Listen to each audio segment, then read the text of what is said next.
CM Yogi Adityanath अपने एक दिन के दौरे पर सोमवार को वाराणसी में काशी विश्वनाथ मंदिर में दर्शन करने पहुंचे, जहां योगी ने काशी विश्वनाथ की पूजा की। इसके बाद योगी एक रैन बसेरे में गए और रैन बसेरे में रह रहे लोगों को कंबल बांटे।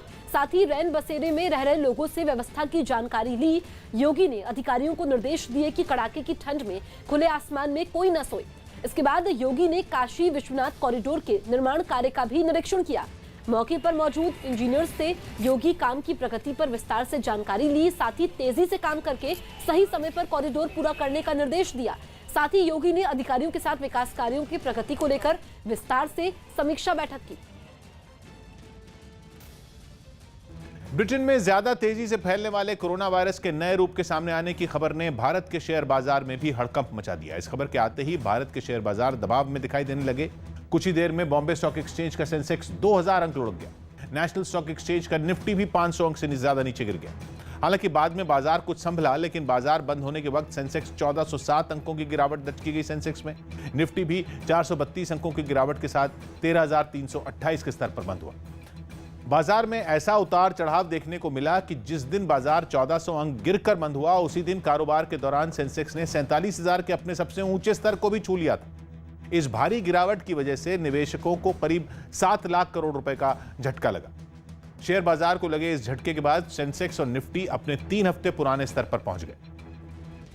पैराशूट के जरिए जमीन पर उतरने वाले रूस के नए और एडवांस टैंक ने अपने सभी टेस्ट सफलतापूर्वक पूरे कर लिए। इस टैंक को बनाने वाली कंपनी ने इसका एक वीडियो भी जारी किया, जिसमें वो विमान से पैराशूट के सहारे जमीन पर उतरता नजर आया। इसके लिए कई पैराशूटों का इस्तेमाल किया गया, जो उसे हवा में संभाल रहे थे। इसके बाद वो बड़े आराम से नीचे आ गया। जंग के मैदान में दुश्मन को नेस्तनाबूद कर देने की ताकत रखने वाला ये टैंक सामान्य टैंकों के मुकाबले काफी हल्का है।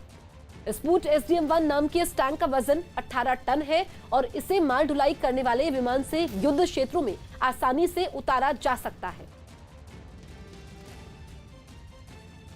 रिलायंस रिटेल और फ्यूचर ग्रुप की डील से जुड़े मामले में अमेजॉन कंपनी को दिल्ली हाई कोर्ट से झटका लगा।